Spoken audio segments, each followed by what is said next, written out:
Halo teman-teman ATLM Indonesia.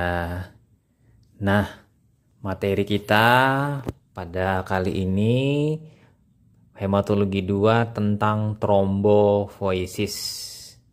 Jadi proses pembentukan trombosit oleh tubuh melalui sumsum tulang sehingga terbentuk trombosit.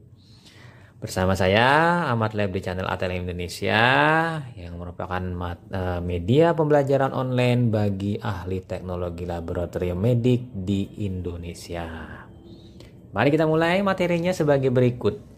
Nah, kita mulai dengan bahasannya sebagai seri pertama dari trombopoiesis adalah megakarioblas. Pada panah ditunjuk warna kuning, itu adalah megakarioblas. Ini adalah sel yang paling awal dari seri trombosit dan sel pendahulu dari semua seri-seri trombosit. Kita lihat dari morfologinya, ukuran 20 sampai 30 mikrometer. Bentuknya bulat, kadang-kadang oval. Warna sitoplasma biru tua, granularitas tidak ada. Bentuk inti bulat, oval, atau slightly tidak teratur. Tipe kromatin gelap, homogen. Rasio inti atau dan dengan sitoplasma itu tinggi. Artinya intinya yang dominan sini. Nukleolus biasanya tak terlihat.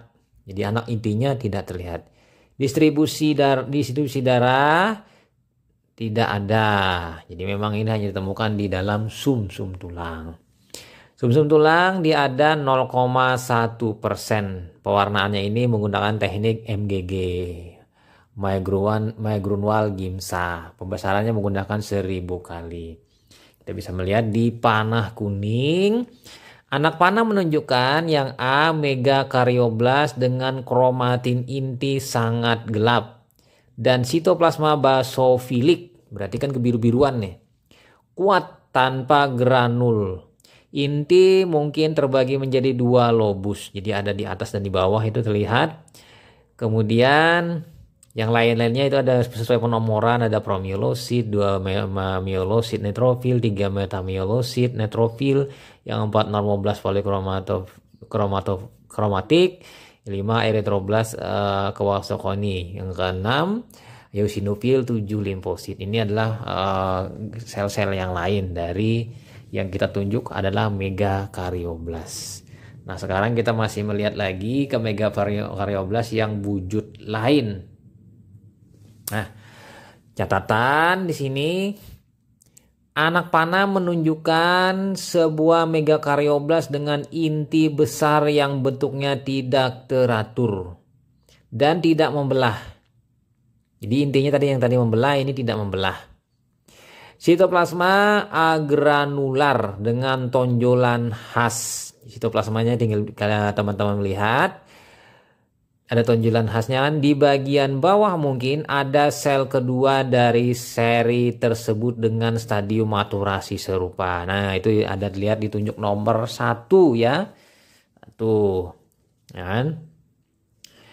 Jadi nomor 1 itu adalah megakarioblas. Sementara yang 2, yang sel lain adalah promyelosit, yang 3 metamyelosit. Eosinofil kan, metamyelosit seri eosinofil. Kemudian yang keempat myelosit neutrofil, yang kelima limfosit. Jadi yang kita utamakan adalah yang nomor 1, megakarioblas. Nah, sekarang kita masuk ke seri kedua dari trombopoiesis, yaitu promegakariosит. Sesuai namanya kan, yang nama awal pertama tadi diberi kata blas, kalau ini diberi kata pro tambah sit, jadi promegakariosит. Ini bagian pertama. Kita lihat di situ, dia selnya merupakan sel raksasa ya, besar sekali itu. Ukuran 30 sampai 70 mikrometer. Bentuk oval, kadang-kadang bulat. Warna sitoplasma biru dengan bintik merah jambu. Kadang-kadang sitoplasma berisi vakuola besar. Nah, granularitas mulai tampak halus, granulasi merah jambu. Itu kita bisa melihat di granul-granulnya ada merah jambu. Kemudian bentuk inti, kita bisa melihat bentuk inti tidak teratur, berlobus. Jadi berlobus ya, seperti kita melihat netrofil segmen ya, mirip-mirip sedikit. Ya kan? Kemudian tipe kromatin, kita bisa melihat kromatinnya padat. Rasio inti sitoplasma rendah.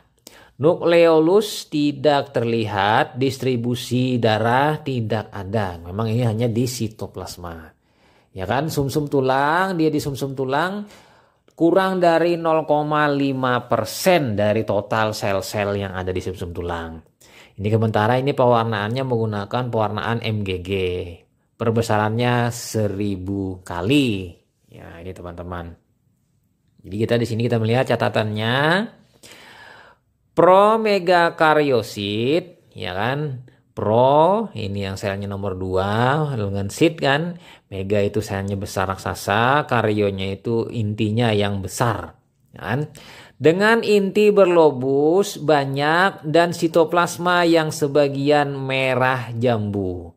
Kebanyakan sitoplasma berwarna basofilik. Basofilik kan dia suka zat warna basofil. Ya, basah kan berarti dia warnanya kebiru-biruan, biru-biru gelap.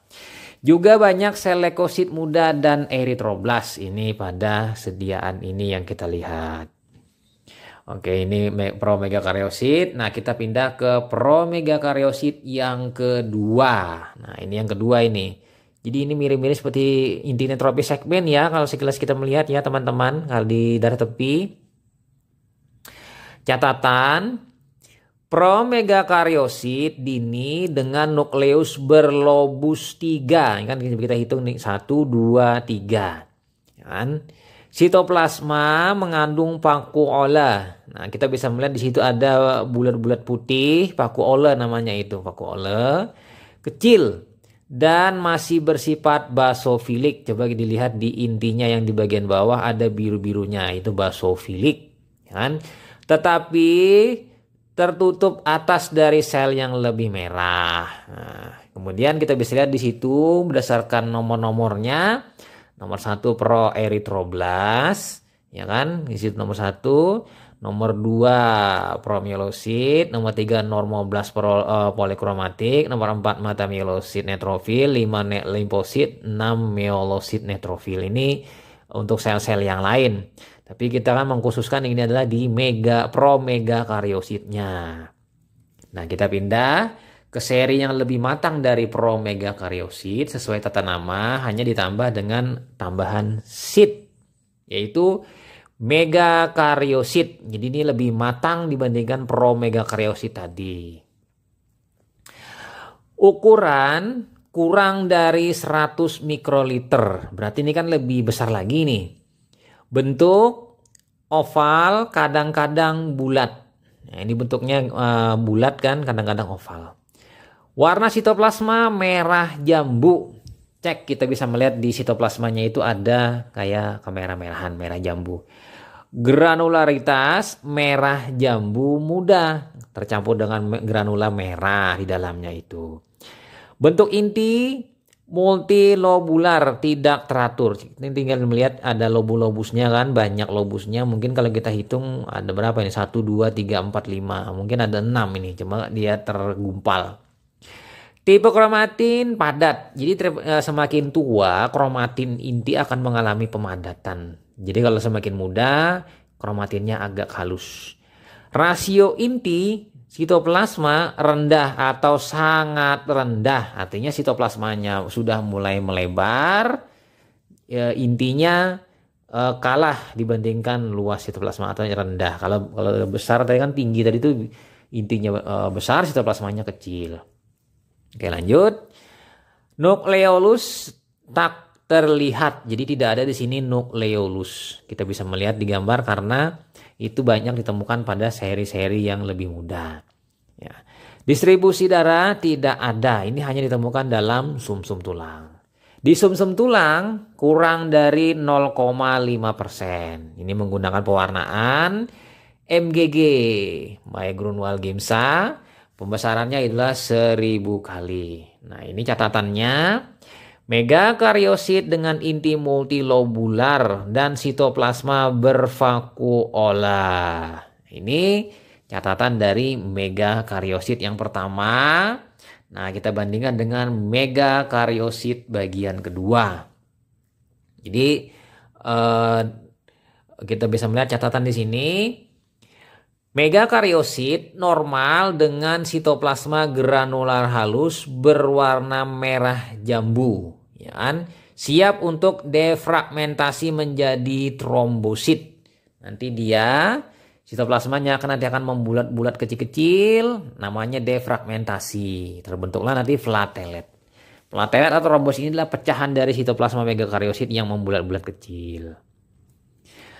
Oke, kita pindah ke mikromegakariosit bagian 1. Nah, ini dia catatannya. Ukuran 20-30 mikrometer. Bentuk opal, kadang-kadang bulat. Sitoplasma warnanya merah jambu. Nanti kan sesuai karakter si trombosit ini warnanya merah jambu. Kita bisa melihat di gambar dia terlihat merah dia ya. Kemudian granularitas halus merah jambu. Bentuk inti multilobular, tidak teratur. Ini intinya kayaknya lebih condong membentuk gepeng ini. Ya kan? Tipe kromatin padat. Rasio inti dibandingkan sitoplasma sedang. Jadi sedang ini sebanding. Nukleolus tidak terlihat atau tak terlihat, tidak ada karena memang ini selnya sel tua. Distribusi darah normal tidak ada, dalam darah tepi masih tetap tidak ditemukan karena dia hanya ada di sumsum tulang. Sumsum tulang 0,5% jumlah dia ada di sumsum tulang. Pewarnaannya menggunakan MGG, pembesarannya 1000 kali. Nah, kita lihat catatannya di sini. Anak panah menunjukkan mikromegakariosit. Ukuran sebanding dengan promyelosit atau sel plasma. Ya, kita bisa lihat di situ nomor 1 di sebelahnya itu myeloblas. Kemudian nomor 2 di sebelah atasnya promyelosit. Yang 3 plasmosit. Yang ke bawah. Nomor 4 para eritroblas. Ya, ini yang nomor 4. Nomor 5 limfosit. Nomor 6 normoblas polikromatik. Nah, ini karena menebal ini intinya. Karena lalu dikatakan polikromatik. Nah, kita pindah lagi masuk ke mikromegakariosit bagian kedua. Nah, ini bagian kedua, teman-teman. Kita lihat gambar. Intinya memadat kan? Nah, catatan. Anak panah menunjuk mikromegakariosit dengan sitoplasma merah jambu dan inti bulat tak membelah. Itu coba kita melihat, teman-teman. Kita melihat di situ intinya memadat, kan kromatinnya itu bulat, kemudian sitoplasmanya lebih besar walaupun setara dia ini. Lumayan tidak terlalu luas sitoplasmanya. Karena ini kan bentuk dari mikromegakariosit. Nah, di situ kita lihat nomor 1 itu myeloblas, di sebelahnya adalah limfosit. Nah, dari mikromegakariosit ini nanti dia sitoplasmanya membelah-belah menjadi fragmen-fragmen kecil. Ya kan, kecil-kecil bulat. Lalu terlepaslah trombosit atau platelet di dalam darah tepi. Nah, ini adalah trombosit normal, teman-teman. Ini trombosit normal, kita bisa melihat panah warna biru dan lain-lainnya. Di situ ada bercak berwarna keungu-unguan. Itu adalah trombosit. Kita lihat dulu. Ukuran 1-4 mikrometer. Bentuknya bulat atau oval. Dengan pinggir tidak teratur. Warna sitoplasma biru. Granularitas granul ungu halus. Mengisi bagian tengah trombosit. Pinggir tipis tanpa granul pada bagian tepi sel. Granul yang sedikit atau tidak ada di dalam trombosit merupakan suatu anomali morfologis. Jadi di dalam sitoplasma trombosit itu ada granul ya di dalamnya. Granulnya. Terlihat warnanya keungu-unguan itu. Inti tidak ada, dia memang bukan sel. Karena dia pecahan dari sitoplasma megakariosit. Pewarnaannya ini adalah menggunakan mgg. Pembesarannya kurang 500 kali. Nah, kita lihat sini catatannya. Trombosit normal dengan derajat granulasi yang benar atau yang normal. Ini pada gambar hapusan darah menggunakan mgg ini. Nah, kira-kira itu saja teman-teman mengenai granulofoisis. Dan selesai.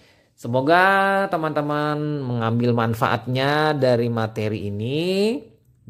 Sekaligus mempelajari mengenai hemofoisis atau hematofoisis untuk tiap-tiap sel serinya. Sampai jumpa di video-video selanjutnya. Dan jangan lupa tonton video-video lainnya di channel playlist saya. Saya Marle pamit. Bye.